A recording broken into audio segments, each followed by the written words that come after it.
The anime started as a group of warriors take on some kind of rock monster. This giant's face gets all sliced up by these warriors, as it is explained to us that all members of a party have various roles such as attacker and healer. Our protagonist is different though. His name is Rud and he is a tank. Rud saves a girl named Neen from getting squashed, as it's the tank's job to draw all enemy attacks and protect the other members. Being a tank isn't the most glamorous position among powerful adventurers, but this is the story of how our boy Rud changes all of that and becomes the protagonist. After the battle, Rud imagines finally reuniting with his sister Manisha, who he had to leave for battle. Neen snaps him out of it before he embarrasses himself even further, but Rud is upset that she interrupted him. She reminds him that they are at a guild and everyone has been watching the weirdo because he was making weird faces. Neen wishes he would think more about her instead, but Rud crushes her soul when he declines. Rud gets real serious as he explains that he doesn't want to think about anything else since his little sister has an incurable disease and his only hope is the secret treasure of the labyrinth that is set to grant any wish.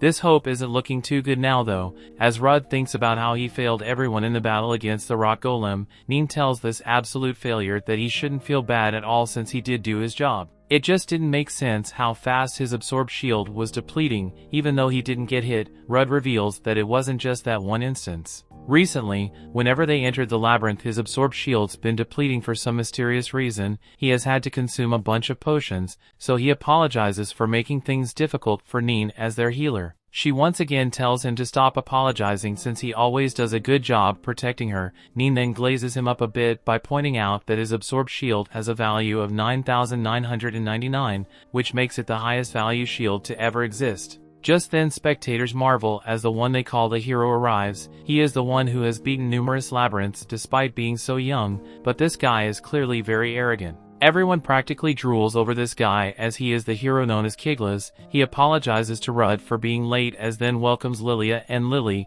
who are standing way too close to each other. Kiglas introduces them to their new party members, but Neen is furious. She reminds Kiglas that only parties of up to 6 people are allowed to enter the labyrinth. The addition of the 2 new members would make their group 7. Kiglas has a real dark side, as he reveals that their party will be down to 6 very soon and kicks Rud out of the party. Of course Rud demands to hear a reason, so Kiglas' absolute jerk tells him that it's because he's a useless tank. A look back to the golem fight shows that Rud was shaking after blocking the monster's attack. Kiglas did typical hero thing to defeat their opponent, but he was upset that Rud instantly lost a significant portion of his shield. That was the final straw, as he determined that the party wouldn't be able to make any progress with Rud as their tank. Neen is still furious and points out that Rud was blocking the attacks, but for some mysterious reason his absorbed shield was still depleting. Kiglas thinks it's because of the 2 skills Rud has that have unknown effects. Neen tries to defend him, but Kiglas isn't interested in hearing excuses and reminds a little chick that they all could have lost their lives. The new members he found are better anyway.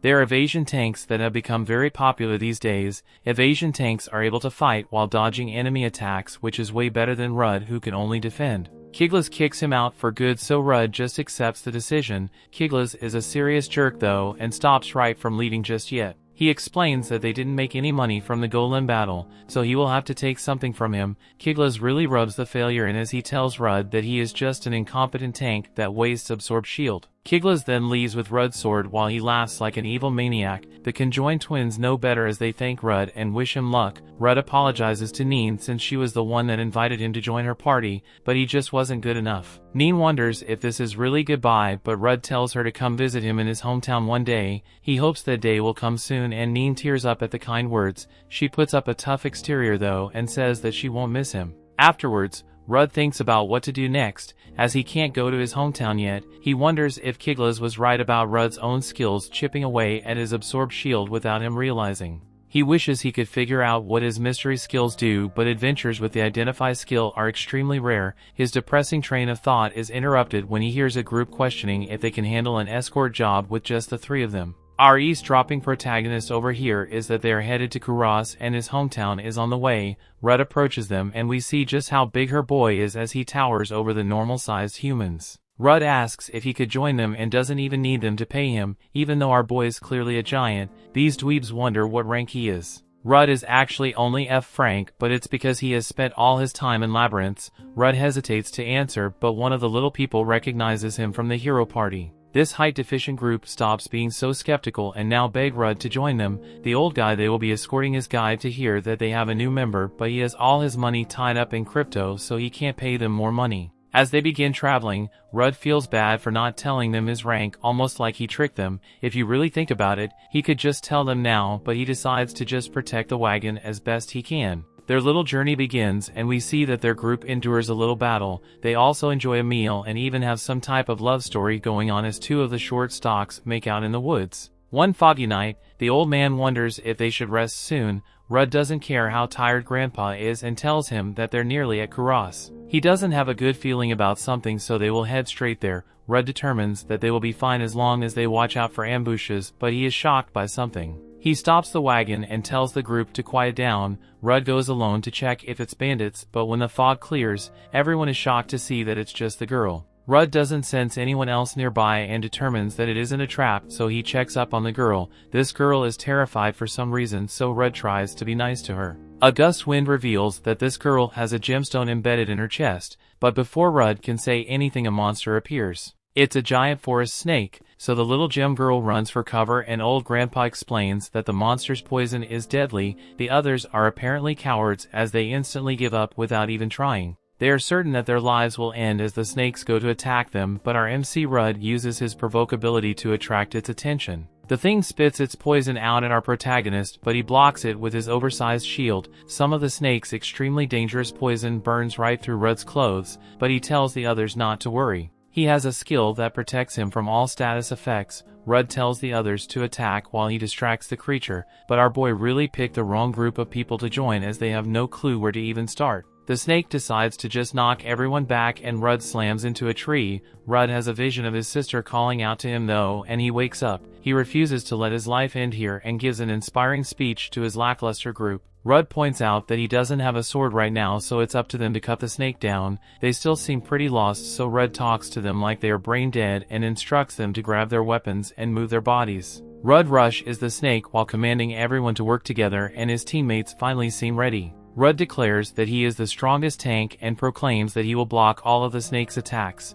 While his team will have to do is believe in their own strength, and he guarantees they will win. Rudd has prepared the perfect moment for them to attack and instructs them to move in. The newly inspired group follows his orders and manages to kind of do something to the snake. The old man freaks out and points out the obvious. He states that the snake is preparing to land a final blow and they need to dodge it. The snake is going right for Rudd, but he determines that he cannot dodge the attack. It's more like he refuses to dodge though, as he knows that there is meaning in blocking the killing blow. Rudd then heroically blocks the snake, making the perfect opening for the others to follow up. They combine their power and even amaze themselves when they finally manage to defeat the giant snake. The group then acknowledges that they couldn't have done it themselves. Rudd is a pretty big guy himself, so he knows a thing or two about dealing with the giant snake, and he tells the others that what really mattered was that they work together. He instructs them to carve up the snake. While he goes to check on the mysterious gem girl, he finds that she was running from the snake, but she has nowhere to go. These two literally speak for like 10 seconds, but he offers to take her back to his hometown and she agrees. Rudd doesn't want Chris Hansen getting the wrong idea though, so he decides that she needs some clothes. Old Grandpa just happens to have clothing for little girls laying around and gives it to them as a thank you. Grandpa wonders if she is an escaped slave, and our boy can sense that she is a homunculus. Homunculus serves human slaves, so they normally don't travel alone, so there must be some mysterious circumstance behind why she is in the forest. Rudd points out that slave traders likely wouldn't enter such a dangerous forest, and she wasn't wearing a collar like all slaves in anime do. This girl is definitely a mystery, but Rudd decides to look after her for a while. The next day, Rudd leaves the others after reaching their destination, but the group wants him to join their party. They would be honored to adventure with a strong tank like him, but Rudd reveals that he needs to find the secret treasure. This group knows about it well, as this treasure is said to be able to grant any wish and even has the ability to create homunculi. The little albino girl is shocked to hear this word, but this group doesn't know that she is one and openly talk about how much they hate homunculi. They do some serious trash talking about how expressionless they are and how they don't show any passion in what they do. What's even scarier about the homunculi is that the only way to visually distinguish them from humans is the magic stone on their chest, or it is the only one that seems to notice that the girl is upset about what they are saying, so he quiets them down and leaves. The little girl shows some relief and they begin their own journey. Rudd introduces himself, but in typical anime fashion this girl reveals that she doesn't have a name. Some Lanafia petals are flying around everywhere, so Rudd decides to call her Luna. Rudd fears that he might have offended her somehow, but she actually loves the name. That night Luna spots some rabies-filled wolves and shocks Rudd when she springs into action to eliminate them all. This confirms what Rudd was already thinking. Luna must be an illegally created homunculus. This was made clear when she showed the will and emotions other homunculi lack. On top of that, she can even fight. Illegally created homunculi must be disposed of, but her frightened gaze reminds Rudd of his little sister. The little girl apologizes for ruining dinner, but Rudd says it's okay. More importantly, he wants to know why Luna didn't just destroy the forest snake since she is clearly strong enough. Luna explains that she is skilled in magic, but she doesn't have a single melee skill. This is surprising to Rudd, and he determines that she must just be able to imitate the effects of skills. She goes over her list of spells, but he is shocked when he hears that she can use the Identify skill. Identify as a very rare skill. Only one other person in the neighboring kingdom has it, but that person was said to have passed away a few years ago. This means that as of right now Luna is the only person in the world with the Identify skill. Rudd desperately wants to know about the two mysterious skills he has, so he asks her to use Identify on him. She does so and reveals that Rudd has 4 skills. One is called Healthy Body. It makes him immune to status effects, boosts natural healing, and makes his body as tough as possible. The next is Provoke. It has the ability to focus on enemies' attention on him. Those are the 2 Rudd already knew about, so he prepares himself to hear the 2 unknown ones. One of these mystery skills is called Life Conversion. This allows him to convert the absorbed shield that he has depleted into strength. Rudd has the highest absorbed shield value to ever exist, and now there is a way to use it offensively. Rudd couldn't use it before, so he determines that some skills can't be activated unless the person understands them. Rudd's final skill is called Shield of Sacrifice. This skill allows him to treat the absorbed shield of his allies as his own, while protecting his allies. Both his allies' toughness and his own increases. This means that while making them tougher, he can also take the damage of others. Things finally start to make sense as Rudd realizes that he was taking damage without realizing it, because he was using Shield of Sacrifice to protect his party members' absorbed shields. Rudd lets out a laugh as he has been worrying about his unknown skills for the longest time, but he never thought it would be resolved this easily. Rudd thanks his new little friend, and she is glad she could be helpful. As they arrive at his hometown, Rudd thinks about the irony. He was kicked out of his party for having skills with unknown effects, but he actually had the ultimate skills for protecting his allies. Knowing this, he can return to his hometown with his head held high and finally see his sister again.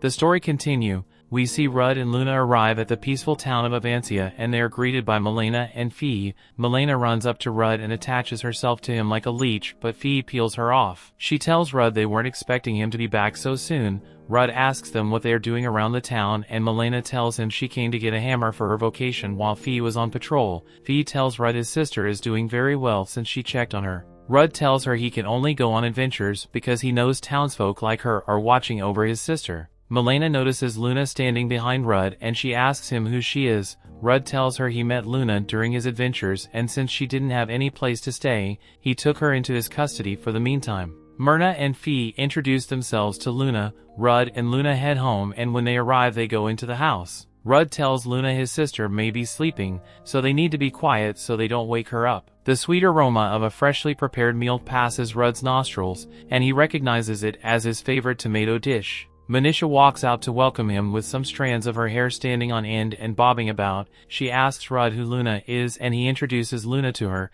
explaining why he decided to bring her along with him. It has been so long since Rudd set his eyes on his sister, and he thinks she still looks as cute as always. Manisha welcomes Luna to their home, and she directs them to the dining table to have their meal. She goes back into the kitchens and dons her apron. She tells Rudd she's preparing another portion of the tomato dish, and Rudd tells her to take it easy since her body is so frail. She tells him she's feeling perfectly good, so she'll be alright. Rudd offers to lend her hand, and she tells him she'll appreciate that. Luna asks Rudd about Manisha's hair, and he tells her it's Manisha's unique ability. Manisha's hair moves according to her mood. Rudd asks Manisha if her skill helped her to predict that he will be coming home. She tells him it's not that straightforward, but he tells her he's just so happy she prepared his favorite dish. Manisha starts chopping up the tomatoes, and she asks Rudd to lend her a hand. They finish preparing the meal, take it to the dining table, and sit down to have it. Luna picks up her spoon to have some sauce and Manisha points out that she's holding the spoon at a peculiar angle. She apologizes and sits on the floor telling Manisha she's only used a spoon a few times.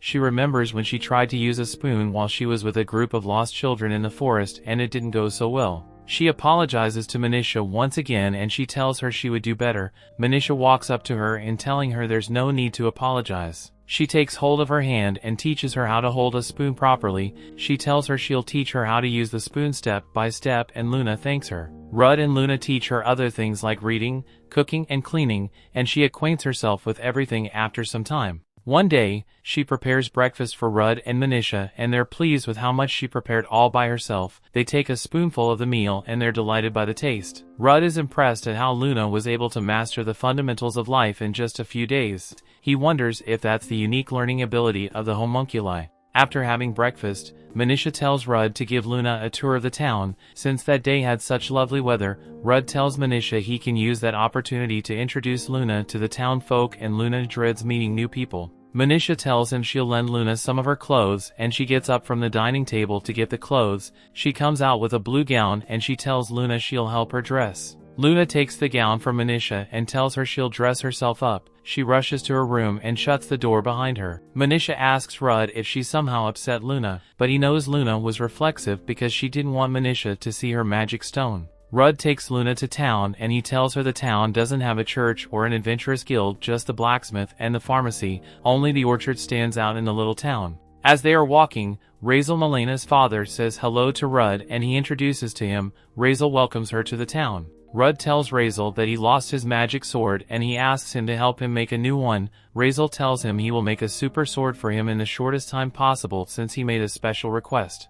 He tells him he'll solicit help from his daughter to make the process faster and Rudd tells him he'll come back for it. Razel tells him to show Luna the green magic garden before they leave. Rudd takes her to the garden where magic greens are growing. He tells her the vegetables are cultivated by magic, so their harvest isn't restricted by seasons, and they have a high nutritional value. Some kids walk up to Rudd praising him for getting a girlfriend. He tells them Luna is just his companion and not his girlfriend. They tease him, telling him he probably can't bag a girlfriend anyway because he has a sister complex. He asks them who taught them such a thing, and they rat out Fee. Suddenly, Granny Gigi calls out to the kids and orders them back to the garden. This makes Luna remember working as a slave in the past and the crack of a whip as it lands on the back of another slave, and this sound makes her dreadful. Rudd tells Granny Gigi she's still as healthy as always and she thanks him for the compliment. She walks up to Luna, who is still lost in memory, and asks Rudd if she's his girlfriend. He tells her she's not and he introduces her to the granny, who is the town's pharmacist. She made a lot of drugs for Manisha to get better.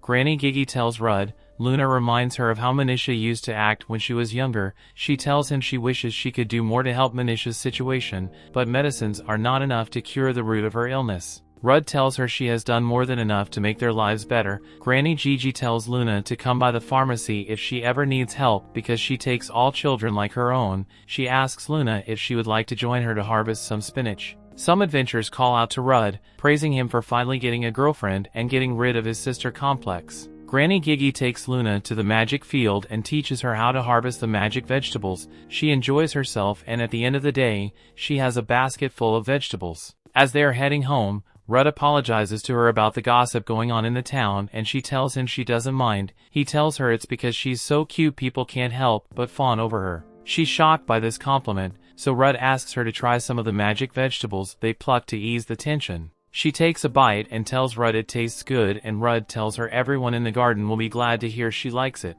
Rudd tells her he likes Avancia compared to other towns because it's a small and quiet place. He asks her what she thinks of the town and she tells him that people are kind to her and she's happy to be in a nice place. She tells him she would probably be very happy to remain there forever. Suddenly, she grabs Rudd's hand and places it on her chest. She asks him if he can feel anything and he tells her he can feel a magic stone. She draws back her robe to show him the stone and tells him she's not human, she's a combat-type homunculus developed by a neighboring country. She apologizes to Rudd for keeping the secret from him, but she tells him she was scared she would be destroyed if people find out she is a homunculus. She starts shedding tears and tells him she couldn't keep deceiving him after he helped her so much. Rudd tells her he's been keeping something from her too. He already figured out that she was a homunculus because he already saw the magic stone. She asks him why he's still helping her, and he tells her he and Manisha used to live in the slums before coming to Avancia. The look in her eyes when he rescued her reminded him of Manisha when they were still in the slums, so he couldn't just leave her alone like that. He tells her though they lived in the slums back then,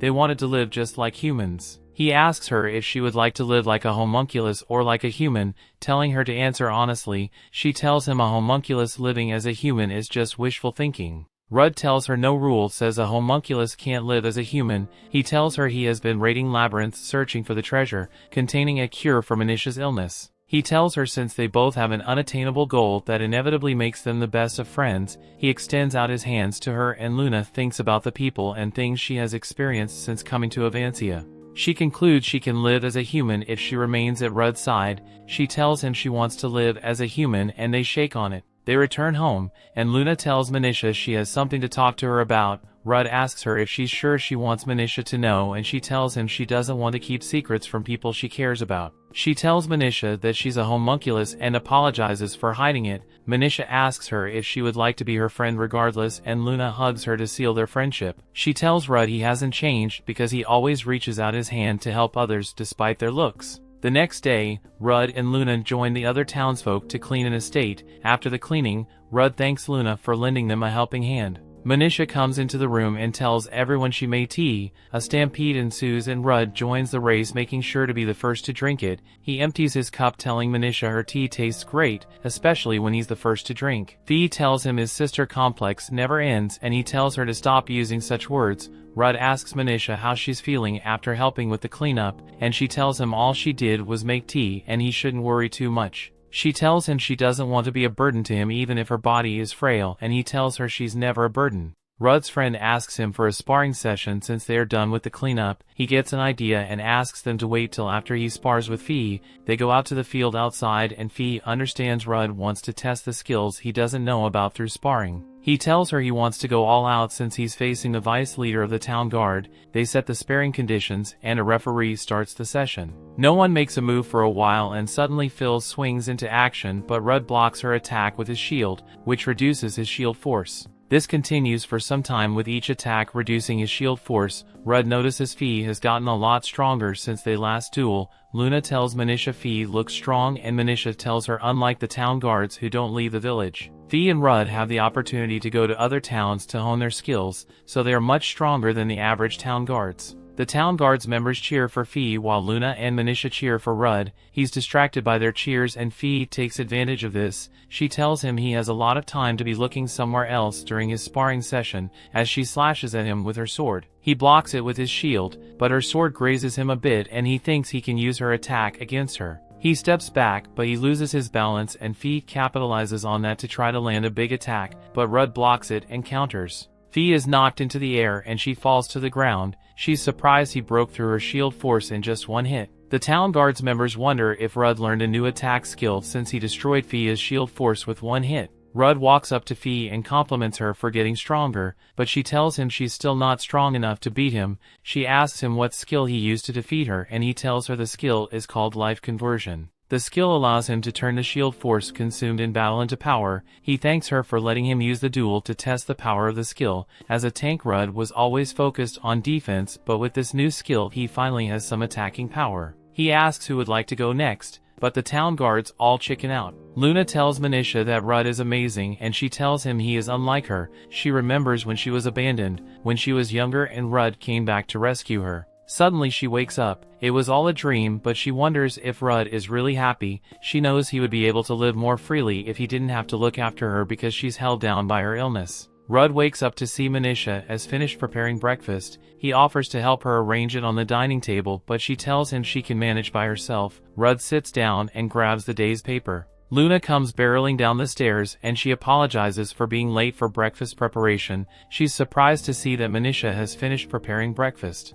Manisha tells her it's because she's yet to get used to waking up early. Luna tells Rudd she feels bad for being so tardy and he tells her not to worry about it because the point of living together is to help each other. She feels like she's only on the receiving and doesn't give anything back. She tells Rudd he helped her to lead a regular luge and he taught her a lot as well. She asks him how he became so knowledgeable and he tells her about the apprentice system. The apprentice system is a master-to-apprentice relationship. It was a trend back in the day for nobles to guide children from the slums along the right path. This gave people like Rudd and Manisha the chance to study at the Knight Academy. This makes Manisha remember the time her classmates were talking about her holding Rudd back from chasing his dreams. Rudd calls her name, but she's lost in thought. He calls her a second time and she finally answers. He tells her he would be going to town and he asks her if she would need anything. She tells him she won't be needing anything and he goes to his room to dress up. In the past, they were still at the academy. Manisha was coming back from cleaning. She saw Rudd amongst his friends who were praising him for being the top student and everyone thought he would become a knight.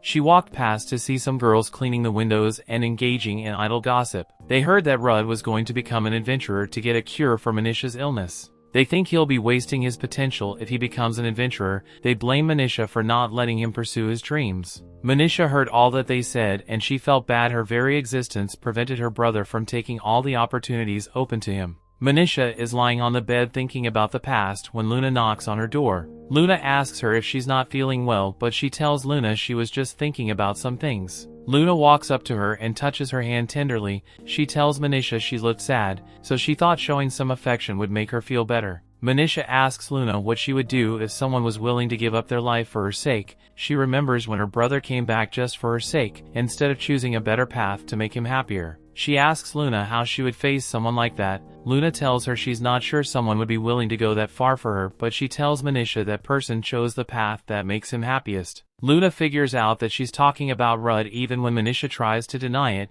She tells her to try and be honest with him. She recounts how Rudd helped her despite knowing she was a homunculus, and she tells Luna he sees things from a different perspective than others. Manisha tells her that she doesn't know how to face him, so she tries to convince herself that she doesn't need him. She tries to keep as much distance as possible, even when she wants to treat him so gently. She is conflicted with her feelings, and Luna suggests she tell Rudd about her feelings. Manisha's skill activates, indicating that Rudd is back from his outing. She wonders how she'll tell him about her feelings. Luna gives her some expert advice, telling her to say exactly what she thinks. Rudd sets down the fruit basket he got from the city. Both Luna and Manisha come out to welcome him and he's about to show them the magic green he got from the field, but Manisha cuts him off. She tells him she has a question for him and he tells her to ask. She becomes tongue-tied with fear. She wonders if her brother will regret saving her, but Luna holds her hand, which gives her the courage to ask. She asks Rudd if he's happy with the life he's currently living. He tells her he's very happy with it. She asks him how he can be so certain when there are other paths he could have chosen which would have made him happier. She asks him why he came back for her after she was abandoned. He tells her she saved him when they were younger. He reminds her of when they were younger and he was always called scary because he had a stern face and was bigger than the other kids. Back then, Rudd wanted to play with everyone, but they just called him scary and ran away, but Manisha always stuck by his side. Rudd tells her when he decided to live with her, he had some doubts, but he never regretted his decision. He tells her he's the happiest when they get to spend some time together. This brings Manisha to feeds and she apologizes for assuming how he felt. She thought he was sad for having to put up with her, which made her unsure of how to face him. Rudd apologizes for not being able to express himself properly. She tells him she knows about that and that's why she needs to try to be independent. He tells her she doesn't need to. Rudd thanks Luna, but she tells him she didn't do anything. Manisha tells Rudd she would have lost her mind worrying about it if it wasn't for Luna. She also thanks Luna and Luna turns around to hide her face. She tells them she'll prepare dinner and Rudd runs off to the kitchen. Rudd and Manisha decide to help with the preparations. Suddenly, someone knocks on the door and Rudd isn't happy that his time with his sister is being interrupted. He opens the door to find his old friend Neen standing outside. He asks her what she's doing there and she tells him she has come for him since she has some time off. He tells her he's surprised her party leader Kiglas gave her some time off and she tells him it was the church gave her time off. She tells him she's not at the hero's party anymore. After Rudd left, their party was no longer successful in their labyrinth raids, so they disbanded. Rudd is shocked by the series of news Neen just told him. Neen recounts when they went on a raid and they came across a monster. They got into battle formation and one of their attackers tried to fight the monster, but she wasn't doing any damage. The shield of the party was also draining faster than usual. Kiglas wondered what the missing link was and he realized it was Rudd. A new portal opens up and a huge monster comes out of it. Kiglas uses his life burst skill and it consumes a lot of his shield points. Since Rudd left the party, Kiglas realized his skills got weaker and his shield deleted a lot faster. He finally realizes he was wrong to let Rudd go, but he doesn't want to admit being wrong. He strikes the monster in front of him down, and he knows it's just one more left. One of his party members tells him the level may be too difficult for them. Kiglas doesn't listen to her, and he just asks Neen to heal him. She doesn't want to heal him, and he tells her he's not retreating because he can't fail again. He uses his life burst skill again, but this time it doesn't work. The monster attacks him, which depletes his shield force. His injuries hurt a lot more now that his shield force is depleted. The monster tries to attack him with its axe, but Kiglas rolls out of the way. The monster prepares to attack again, and Kiglas turns tail and runs, but the monster uses its fists to give him a boost on his behind. He punches Kiglas, and he's knocked down. Kiglas begs for his life, and one of his party members, Lilia, comes to his rescue. She carries him back to the group, and she asks her twin Lily to give them an escape route. Lily uses her special skill, which teleports them out of the dungeon. The next day, Kiglas reads the paper news, and he isn't happy with what he sees. He throws it away in frustration, blaming his party for his ridicule in the papers. Other party members apologize to him, but Lilia tells him the others did nothing wrong. She tells Kiglas they failed several times because he charged in recklessly and got hurt. She tells him he stopped training for a while and he's frail from drinking too much alcohol. She tells him he cannot continue to rely on his life burst skill to conquer every labyrinth they go into. He tells her it's worked so far, and as the saying goes, if it ain't broke don't fix it. She tells him it only worked because they had Rudd. She knows he must have noticed how much weaker his skills had become. She reminds him that his skill consumes shield points. He unleashed his biggest life burst the day Rudd exhausted his shield points. From that day she realized Rudd was able to substitute himself for the depleted shield force. She tells him he used up Rudd's 9,999 resistance point to make his skills so powerful. He told her Rudd had no hand in his oddness. He told her kicking out a useless tank can't affect him in such a way because he's a hero. They all walked out on him telling him they were leading the party. He promised to recover quickly and prove to them that he was the strongest hero.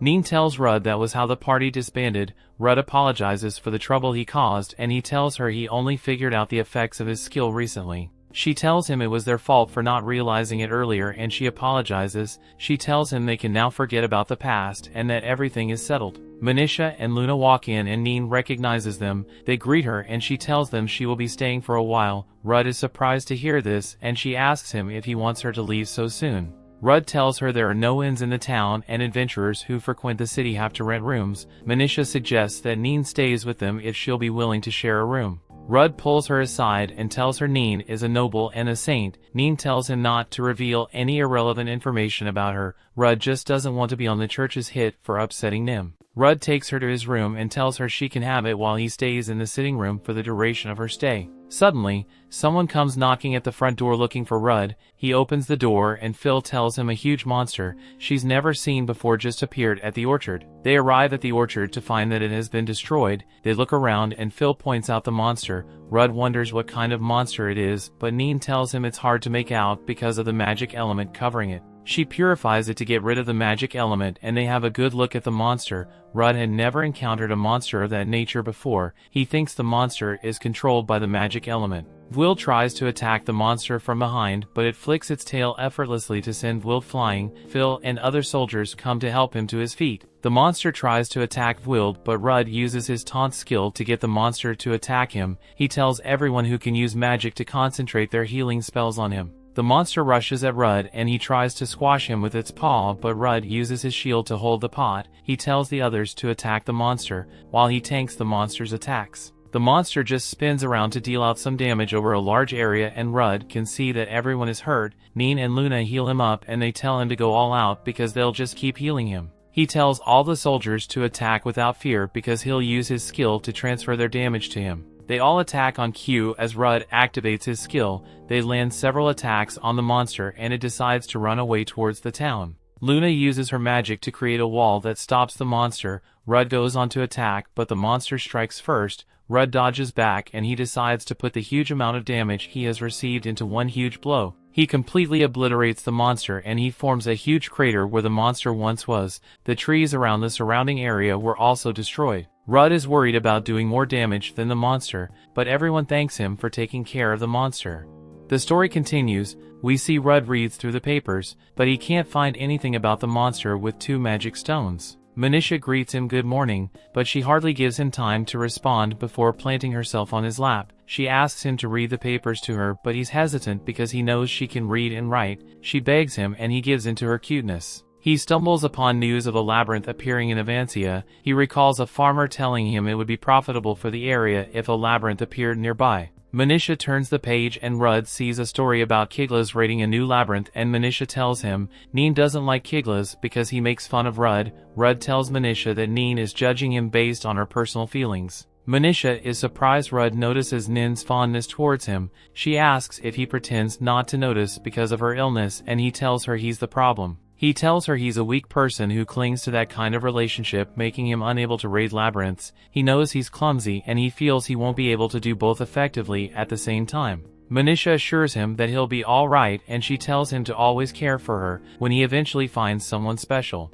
Meanwhile, Fee gathered a group of adventurers to take down a chameleon Kong spotted in that area. She orders the adventurers to investigate the reason for its appearance and subdue it if they come across it. She also tells them the chameleon Kong could have come from a labyrinth, and she tells anyone who finds the labyrinth entrance to inform others of it. Luna notices Rudd's new gear. It's made Milena and her father. His sword now has an enchanted skill which allows him to change the magic stone's mana and enchant the sword. Rudd can use magic of all elements, but he can't use them enough to be effective in a battle. He summons a fireball which he channels into the sword's magic stone and turns it into a fire-type sword. This means he can use the skill to target a monster's weakness. A young adventurer comes up to Rudd, telling him his sword is wasted on an F-rank adventurer. He tells Rudd to go home because he's too old to be an adventurer. Luna tells Rudd to say something back, but he tells her he would rather be underestimated than overestimated. She tells him she doesn't like seeing him mocked, and Neen tells him he's getting mocked because he hasn't updated his rank. She tells the adventurer Rudd is strong enough to be named a knight by her, but he turned down her offer when she asked him.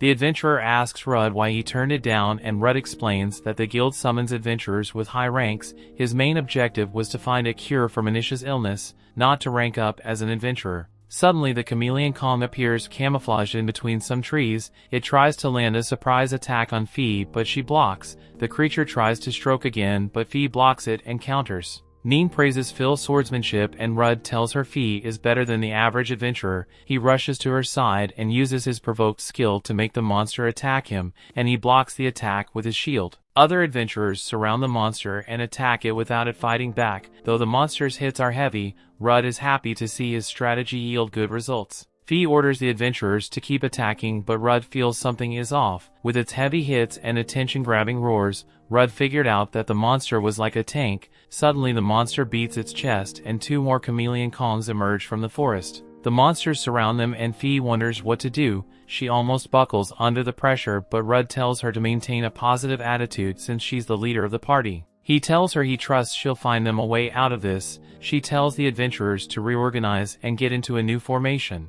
Rudd uses his provoking skill on all three monsters, and the young adventurer thinks he's taking on more than he can handle. One of the monsters attacks Rudd, but he blocks it with his shield. Luna uses that opportunity to launch a surprise attack on the monster. Rudd orders other adventurers to join in and finish it off. He leaves that monster to the others, and he faces another one. He remembers chameleon Kongs are vulnerable to fire, so he enchants his sword with flames. The monster reels back in fear, and he drives his sword through it to cause some damage, and he leaves Fee and her guards to finish it off. He now goes man to monkey against the last chameleon Kong. The creature throws a flurry of blows like a steroid-pumped lunatic, but Rudd blocks all its attacks. He gives Luna the cue to use her wind magic, and the creature tries to get away, but Neen immobilizes it with her water magic. Luna's magic hurts the creature, and Rudd lands the finishing blow with his fire-enchanted sword. Rudd looks around to check on the progress of others. The guards are rejoicing over defeating a chameleon Kong, but they know they wouldn't have been able to do it without Rudd's help. The young adventurer comes up to Rudd and tells him they finished off the other chameleon Kong.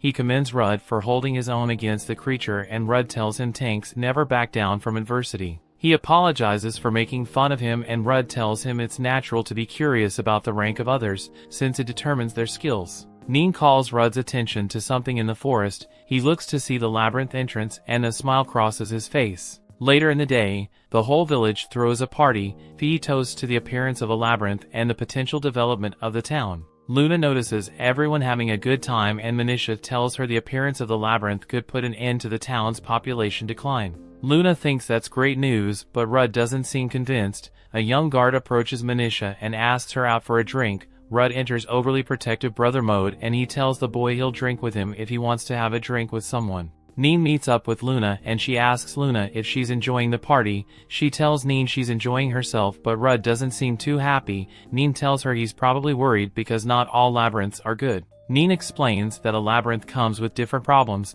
If the labyrinth monsters are not defeated, they can leave the labyrinth, which will make them a threat to the nearby residents. Luna wonders why the town didn't gather adventurers to clear out the labyrinth. Neen tells her that also comes with its problems because anyone can become an adventurer, even evil people. They could use that chance to prey on the weak and get whatever they want. Luna asks Neen how adventurers should be organized and Rudd tells her it is by the clan system made up of several parties. Adventurers who are part of clans are recognized by the country and given the responsibility of defending towns. Entire towns can fall into ruin without a clan to guard them. Avancia has just a handful of combatants, which is not enough to make a clan, so adventurers who come to the town just do what they please, but Rudd doesn't want anything to happen to his beloved town. Neen offers to help him, telling him to wipe the scowl off his face. Fee comes out of nowhere and tackles Rudd to the ground, rubbing his head like a good dog. Rudd notices she has too much to drink that night. Rudd is walking down the street the next day when he hears two people arguing. They are about to have a go at it, but Rudd steps in and they flee for their life. Neen comes from behind him, commending him for doing well on his patrol. They take a walk through the town and she tells him she didn't expect so many adventurers to come after a week of discovering the labyrinth, and Rudd agrees. The villagers thank Rudd for the work he did for them and Neen tells him she heard he has been fulfilling a lot of requests. He tells her that just trying to control the adventurers won't work. He hears there's a fight going on among the villagers and he sighs in exasperation. The fight is between two A-ranks adventurers called Boo and Gary from different parties. A fight between both of them wouldn't have a good result, as they are about to begin tearing themselves limb from limb. Rudd tells them to stop fighting because they are scaring the townsfolk. Boo tells him they're defending their clan's dignity and they tell him to stay out of their business. Boo also tells him that if he wants them to stop he should settle their debate. He asks Rudd which of their clans should be allowed into the town. Rudd tells them both their clans are not needed if they'll come to the town to cause trouble and he asks them to leave if that's the case. One of Boo's men tries to attack Rudd for disrespecting his master, but Rudd stops him. Neen tells Rudd to stop wasting his time trying to break up the adventurers' nonsense. She tells them she won't go easy on them as she summons several huge magic circles, which scares members of both clans. Rudd tells them the town has its own rules and he'll take them on if they're looking for a fight. They quickly apologize for being wrong and ask Rudd to join their respective clans while arguing with each other. Rudd tells them to stop arguing because he would be joining neither. Rudd is glad to know that clan adventurers are different from individual adventurers because they know when to back down, but Rudd knows he has to stay in town for a while to maintain its peace. Neen tells him she was shocked when they offered to let him join their clan and he tells her he was shocked as well. Rudd once dreamt of joining a clan that operated like a family of adventurers. One of the patrol guards walks up to Rudd and asks him about the clan dispute. Rudd tells him it has been settled and the guard tells Rudd to head to their headquarters because Wild is waiting for him. Rudd is surprised by this news. Wild tells Rudd that the Lord contacted him regarding the situation of Avancia. He tells Rudd the Lord gave him two options. The first option was to get Rudd to create his clan and become the leader. Rudd tells Wild it's so sudden and Wild tells him it's reasonable because everyone has been singing his praises for a while. He tells Wild he can't take on a position like that because he just wants to cure Manisha illness. Wild tells him the townsfolk would rather have him as the leader than have an outsider brought in to become the leader. Wild tells him the second option is to destroy the labyrinth in Avancia. Rudd tells him that would stop the town's development and Wild tells him there are too many labyrinths in the country to be managed by adventurers. He tells him that improperly managed labyrinths cannot be left open. He tells him if he can't form a clan he should join the party currently exploring it and destroy the labyrinth. He asks Rudd to choose between becoming a clan leader and managing the labyrinth or destroying the labyrinth. Rudd just sits there dumbfounded. Later, Rudd is walking down the now busy street and he remembers Will telling him he doesn't have to make his choice right away but he needs to decide as soon as possible. Rudd sees two men in a scuffle with one accusing the other of being a thief, but the other guy claims to have made an honest mistake. Rudd tries to break them up but they tell him off because he's just a mere adventurer. Rudd wonders if the only way to get things under control is to become a clan leader. Meanwhile, Luna calls out to him and she tells him to return to the house because something has happened to Manisha. He returns home and rushes to her room. He asks Grandma Gigi if she's alright and she tells him she's just under the weather. Manisha apologizes for worrying him and she asks him about the town, but he tells her not to worry about it. Rudd knows if he becomes a clan leader, he won't be able to leave Avancia and visit any labyrinth he wants. He wonders if he'll be able to find the wish-granting secret treasure, but he knows if he stays in the town, Manisha would never be cured. He asks Neen and Luna to help him destroy the labyrinth. Neen warns him that his action would deprive the town of development, and he tells her if he has to choose between the town and Manisha, he chooses Manisha. Luna asks him if he has to stay in the town if he becomes a clan leader, and he tells her he has to till things settle down. Luna suggests he chooses someone to represent him and lead the clan in his place, but Rudd doesn't want to force the position on anyone. Luna tells him she would gladly protect the town in his place if he wants. She tells him she wants to give back to a town that has been so kind to her. Neen offers to help Luna. She tells Rudd she'll quit being a Satin and join his clan to help. Rudd is overwhelmed by their offer to help, and Neen tells him it's only natural they help him after he's helped them so much. Neen also tells him to do what he has to do and stop holding back. Manisha comes out with the help of Grandma Gigi. Rudd tells her she should be in bed, but she tells him he doesn't have to protect her anymore. She tells him she's alright, and she asks him to protect the town if there's a way he can do it. Rudd can see she's not completely fine, and he tells them he will protect both Manisha and the town. He asks Luna and Neen for their help, and they promise to help him achieve that. That brings the episode to an end. Thanks for watching. Want next part? Subscribe the channel and turn on notification bell.